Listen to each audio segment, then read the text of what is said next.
Bonsoir à tous, il est l'heure de retrouver votre journal de fin de journée de ce vendredi 4 novembre. Au programme du prochain quart d'heure, nous allons notamment revenir sur cette initiative d'Air Pays de la Loire, un escape game pas tout à fait comme les autres, au cours duquel il faut résoudre plusieurs énigmes pour sauver la qualité de l'air que nous respirons, un défi que les vacanciers de Bretignolles-sur-Mer ont pu tester pendant 2 jours.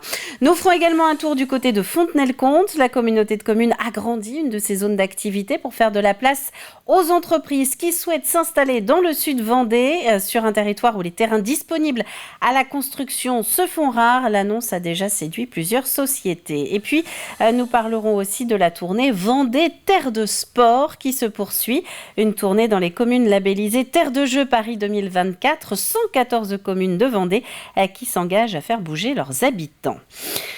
Alors que les vacances de la Toussaint touchent à leur fin, retour sur une sensibilisation pas tout à fait comme les autres. Air Pays de la Loire a profité des congés pour former les touristes à la qualité de l'air et notamment aux dangers qui la menacent. Son outil, un escape game ambulant, une pièce de 9 mètres carrés dont vous devez sortir en 20 minutes après avoir réalisé plusieurs missions à l'intérieur. Un véritable outil pédagogique qui a posé ses valises le temps de quelques séances à Bretignolles-sur-Mer. Agathe Poulet. Il doit y avoir des numéros derrière. Ah voilà, il y a des lettres. Alors vas-y. Martin et sa famille ont 20 minutes pour sortir de cette pièce de 9 mètres carrés avant que l'air ne soit totalement dégradé. Pour réussir, ils devront résoudre 4 énigmes sur la qualité de l'air. Adepte des escape games, Martin est heureux de participer à cette expérience immersive et pédagogique. Déjà de faire un escape game, donc un jeu, donc moi ça me plaît les escape games. Et après, le thème, l'air, c'est bien. Si c'est très original, surtout que c'est un thème important pour tout le monde. Parce que c'est pas bien de faire tout ça et de jeter des papiers, que l'air soit pollué et que c'est pour notre avenir après. En moyenne, on respire 20 kg d'air par jour. Au-delà du jeu, l'association Air Pays de la Loire souhaite transmettre des connaissances pour mieux comprendre les enjeux sur la qualité de l'air, mais aussi pointer du doigt certaines habitudes de notre quotidien. Cet outil Escape Game, c'est un vrai outil de sensibilisation qui permet de créer une vraie expérience. En fait, c'est un format immersif, innovant et ludique. On n'a pas totalement la main sur la qualité de l'air qu'on respire, mais en l'occurrence, oui, il y a un certain nombre d'actions qui peuvent être mises en place à notre échelle pour respirer un air moins pollué.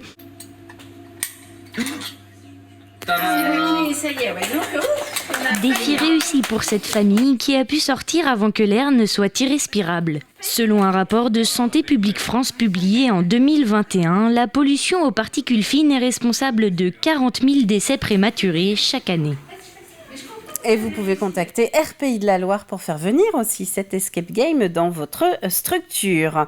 Économie à présent avec Fontenay-le-Comte qui a donc décidé de pousser les murs. La communauté de communes a décidé de doubler la surface de sa zone d'activité économique de Moulins-Bertin, celle qui est aux portes de l'A83. 4 entreprises ont pour le moment décidé de s'y installer.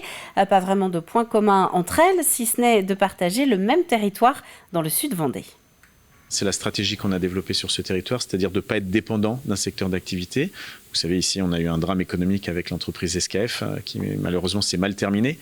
Donc on a voulu ne pas reproduire ces erreurs du passé en se disant qu'il ne fallait pas miser tous ses œufs dans le même panier. Et donc on aura sur cette zone à la fois des entreprises dans l'univers du luxe, à la fois des entreprises dans l'univers industriel, d'autres dans la logistique, et d'autres dans la formation, dans la formation sur la mobilité.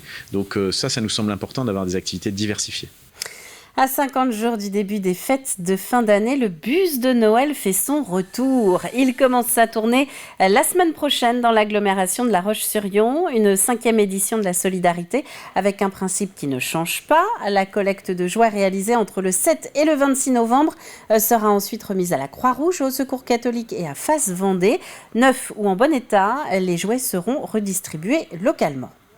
C'est les enfants qui ont choisi, qui ont regardé, non, ça je joue plus avec ce jouet-là, mais il est encore bien, il peut faire plaisir à un enfant, à un autre.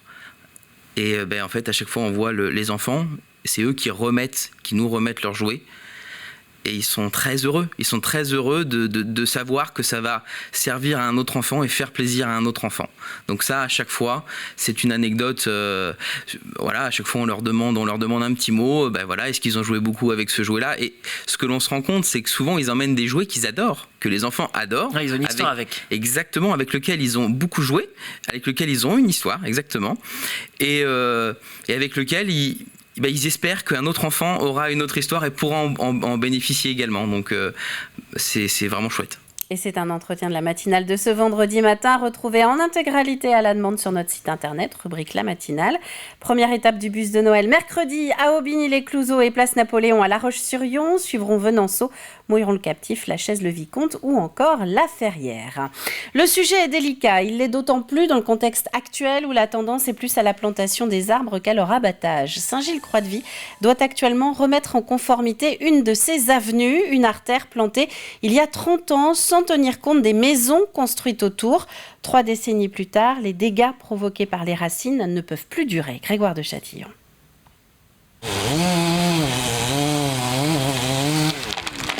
Malaise à Saint-Gilles-Croix-de-Vie, les 32 pins parasols de l'avenue de l'Atlantique sont en train d'être abattus. Ces arbres, aux racines puissantes plantés en 2001, n'auraient jamais dû être plantés là, sur ces trottoirs, juste à proximité des canalisations, réseaux internet et autres conduites de gaz. Les arbres nous apportent beaucoup d'inconfort alors qu'ils sont beaux, ils sont magnifiques dans cette avenue. Malheureusement, les arrivées d'eau, les évacuations d'eau sont complètement bouchées, les réseaux téléphoniques sont esquintés. Moi je l'avais pensé dès le début qu'on aurait ce genre de problème, mais je ne pensais pas que ça aurait été aussi vite. Et ça fait quand même depuis 5 ou 6 ans qu'on a vraiment des problèmes piétons, problèmes de réseau, problèmes d'allage chez les riverains, problème de houppier qui vient sur les balcons. La plantation de ces 32 conifères en 2001, une erreur de débutant du service des espaces verts de l'époque, un échec couru d'avance pour ce spécialiste des arbres. Le problème n'est pas dans le choix de l'essence, mais plutôt dans la manière d'avoir planté ces arbres sans aucune fausse de plantation. Des réseaux qui étaient vraiment présents et qui n'ont pas du tout été séparés par divers techniques. Donc effectivement, des arbres qui évidemment allaient grossir, évidemment allaient faire des dégâts de soulèvement, d'enrobés, etc.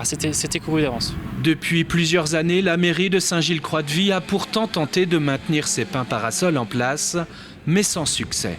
Il faut savoir que depuis 2020, c'est-à-dire 2 ans, on est intervenu à 6 reprises, dont 3 où il a fallu qu'on refasse les réseaux. Donc il y a ça. Il y a aussi le fait que ça impacte les maisons d'à côté. Les racines déforment aussi les trottoirs, ce qui provoque des chutes. Ça nous fait mal au cœur de voir tous ces beaux arbres. C'était quand même une belle avenue. Mais à un moment où il faut prendre des décisions et malheureusement elles ne sont pas toujours de gaieté de cœur. Cette avenue de Saint-Gilles-Croix-de-Vie commençait à s'apparenter à un îlot de fraîcheur bien précieux avec ses pins trentenaires. Fort de cette mauvaise expérience, le sujet de l'arbre en ville et qui plus est sur les trottoirs reste un sujet épineux pour les mairies.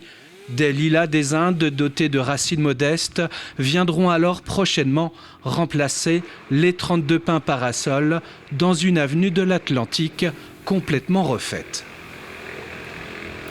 C'est un village plutôt original qui se déplace dans le département depuis plusieurs mois. Vendée Terre de Sport est une tournée qui propose des initiations inédites en amont des JO de Paris en 2024. Le football, le badminton ou encore le basket y côtoient des disciplines bien plus confidentielles comme le spike ball ou encore le choke ball. Agathe Poulet a participé à l'une de ces étapes. Se dépenser tout en s'amusant. Le grand public s'initie aux différentes activités sportives proposées dans le cadre de Terre de Jeux pour les Jeux Olympiques de Paris en 2024. Parmi les disciplines, le tir à l'arc connaît un grand succès chez les enfants. Les flèches, les arcs. J'aime bien tirer à l'arc. J'en ai jamais fait, du coup, je suis contente d'en faire. Ils sont contents parce que mon fils n'avait jamais fait de tir à l'arc, donc il découvre et il avait envie de faire. J'arrivais pas. Et ben voilà, du coup il est content, il découvre. L'occasion de découvrir de nouveaux sports moins connus comme le spikeball qui se joue à l'aide d'une balle et d'un filet à rebond. Une discipline qui plaît aux petits comme aux grands. Et c'est difficile ? Non. Pas trop, un petit peu.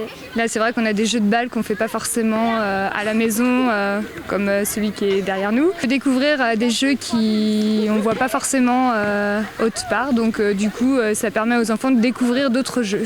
Le comité départemental olympique et sportif de Vendée organise divers événements sur le territoire afin de promouvoir le sport. La ville de Challans fait partie des 170 communes labellisées Terre de Jeux 2024. Ces collectivités-là, en ayant ce label-là, cette convention également, s'engagent à proposer davantage d'activités sportives tout au long de l'année jusqu'aux Jeux 2024 et au-delà des Jeux 2024. L'idée, c'est vraiment de faire découvrir un panel d'activités qui est très varié et pourquoi pas donner l'envie après aux jeunes et aux moins jeunes de pratiquer dans un club sportif.